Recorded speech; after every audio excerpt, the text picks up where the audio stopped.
안녕하세요. 오늘은 증권 종목들 가지고 왔습니다.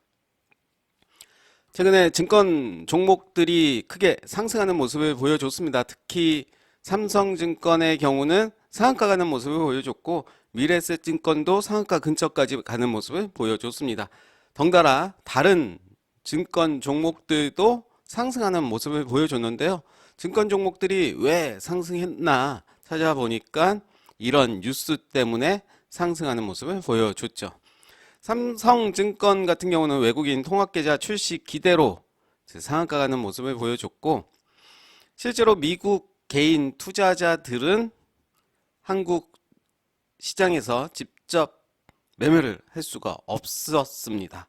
그렇지만 앞으로 외국인들도 직접 거래를 할 수 있는 길이 열렸다라고 볼 수가 있겠고, 정확하게 이게 언제부터 적용되는지는 뉴스를 통해서 더 알아봐야 될 것 같고요. 그렇다면 삼성증권만 이렇게 하겠냐가 아니라 다른 증권사들도 이러한 모습을 보여주지 않을까 생각이 듭니다. 다시 돌아가서 그래서 오늘 저는 증권 관련 종목들 몇 종목을 뽑아 봤습니다.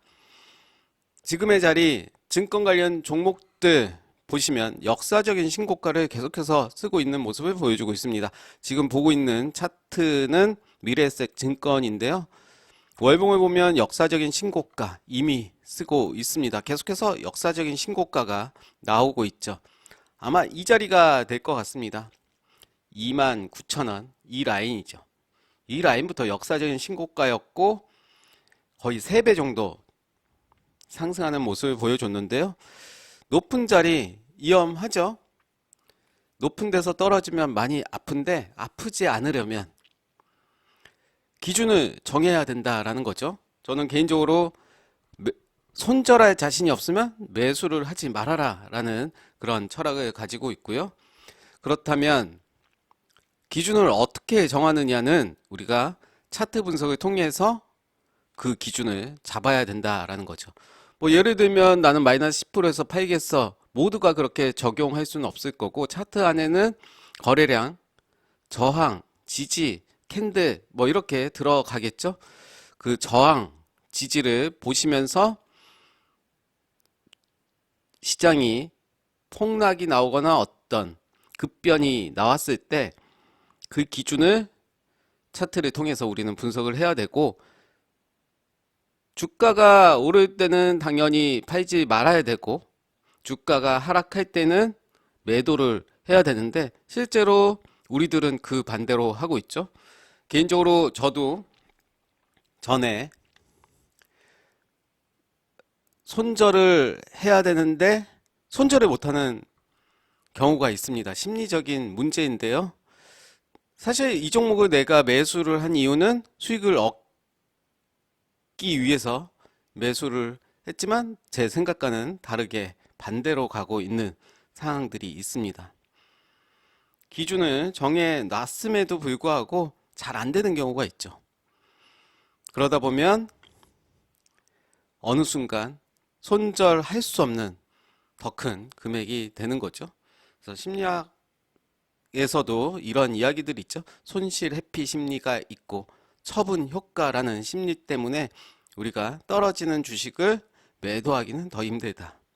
그렇기 때문에 우리는 그런 훈련을 좀 해야 될 것 같고 높은 자리지만 시간이 지났을 때 그 자리가 그렇게 높은 자리다라고 생각하지 않을 수도 있다라는 것을 기억을 해야 됩니다. 뭐 예를 들면 이런 거 같습니다. 지금 내가 있는 위치가 20층인데 20층이 꼭대기일 수도 있고요. 원래 이 건물이 100층짜리였다면 20층은 상대적으로 낮은 높이겠죠. 그래서 기준만 정하고 주가가 떨어진다면 손절할 마음으로 그 자리를 잘 봐야 되는 이유라고 저는 생각이 듭니다. 그래서 오늘 몇 종목을 소개시켜 드려 볼 텐데요. 6개월 정도, 최소 6개월에서 1년 정도 가지고 가보자 라는 관점으로 소개를 시켜 드리도록 하겠습니다. 먼저 볼 종목은 미래에셋 증권인데요. 월봉으로 본다면 아까도 말씀드렸듯이 한 29,000원이 역사적인 신고가였고 지금은 이미 크게 상승하는 모습을 보여줬습니다. 지금의 자리 한번 보시면 박스권의 모습을 보이다가 박스권을 돌파하는 모습을 보여줬습니다. 계속해서 뭐 이러한 모습을 보여줬죠. 지지받고 다시 저항받고 상승하는 모습을 보여줬고, 이 라인이 저는 향후적으로도 좀 의미 있는 자리가 되지 않을까 생각이 들고요. 73,000원 이 라인은 지지가 돼야 된다라는 거죠. 이날 25% 상승했고 그 다음날 크게 빠졌습니다. 9% 빠졌고 금요일 시장에서는 그래도 2% 상승하면서 마무리가 됐습니다. 저는 미래에셋증권 여전히 재료가 남았다라고 생각들고, 아까도 말씀드렸지만 높은 자리이긴 하지만 그 기준만 잘 정한다면 큰 수익을 낼 수 있지 않을까 생각이 들고요. 우리가 또 심리 중에 하나가 작은 이익에 연연하지만 또 작은 손해는 보지 않으려고 하는 심리가 있기 때문에 물린다는 거죠. 나는 매도 버튼을 누르지 않았기 때문에 손해는 아니야 이러면서 계속 그 매도를 지연시킨다라는 거죠.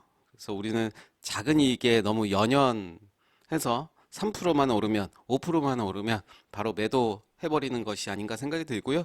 결국은 우리가 매도할 때는 수익이 나는 것이 아니라 빠질 때 매도를 하는 것이 정답이 아닌가 생각이 듭니다.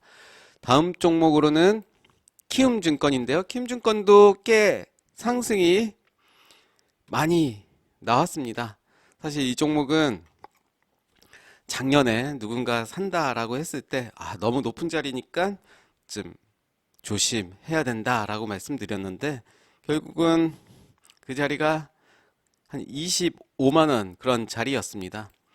그분은 주식을 거의 처음 하는 사람이기 때문에 제가 그런 조언을 했는데요. 만약에 다시 봤다면 그분이 다시 봤다면 거의 2배 정도 상승하는 모습을 보여줬습니다. 저를 원망하고 있을 수도 있겠지만 어찌됐든 키움증권이 지금의 자리는 여전히 높죠. 역사적인 신고가고 차트의 모습들이 비슷한 모습을 보여주고 있습니다. 박스권의 모습을 보여주고 있죠. 마찬가지로 역시 저항, 지지, 저항, 지지 이런 패턴을 보여주고 있습니다. 저는 이 종목도 지금 45만 원이지만 그 이상 더 갈 수 있지 않을까 생각이 들고요. 두려운 거죠. 우리가 가격을 보기 때문에 두려운 마음을 가지고 있는 겁니다. 그리고 예전에 기억들이 되살아나는 거죠. 예전에 이랬고 이번에도 또 그럴 거야 라는 마음으로 또 쉽게 매도를 하고 있는 게 아닌가 라는 생각을 봅니다. 다음 종목은 저는 이 종목을 가지고 왔어요. NH투자증권을 가지고 왔는데요. 월봉을 본다면 한번 이런 모습이죠. 역사적인 신고가는 저는 몸통 기준으로 본다면 이 자리였죠. 절묘하게도 보면 이 자리 또 지지해주는 모습을 보여주고 있습니다. 이렇게 지지해줬고 29,000원이었는데요.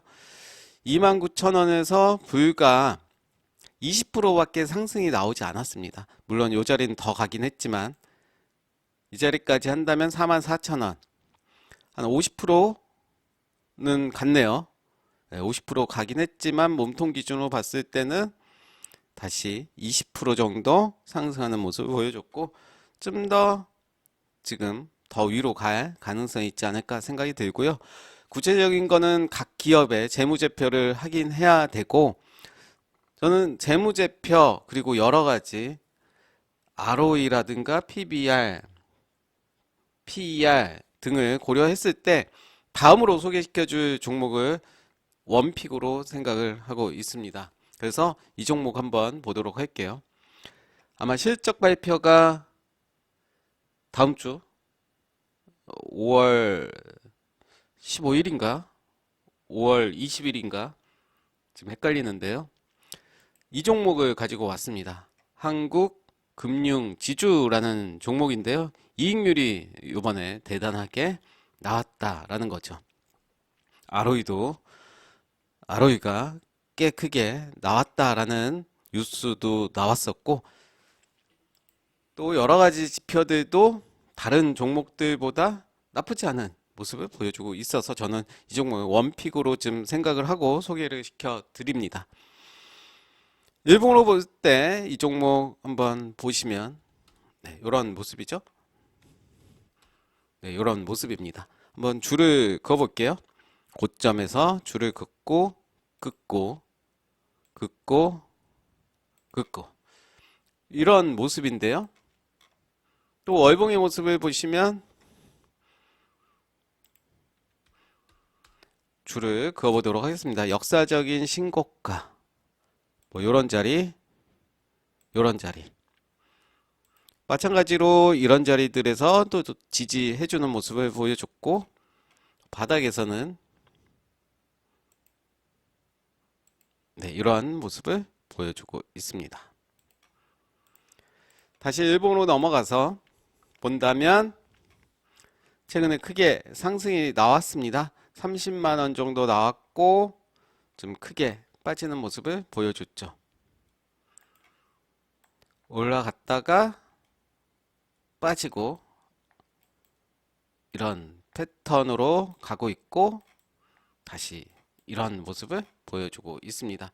어찌됐든 최근의 모습을 본다면 저점이 높아지고 있는 것을 보여주고 있고 바로 앞에 고점에서 맞고 떨어지는 모습을 보여주고 있습니다.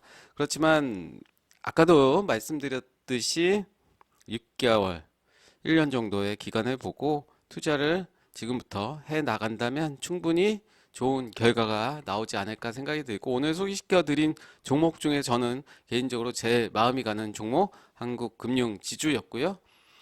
NA투자증권 그리고 키움증권 미래셋증권 네 종목을 소개시켜 드렸고요. 한 달에 한 번 정도 이 종목들을 리뷰해 보는 시간 가져보도록 하겠습니다. 감사합니다.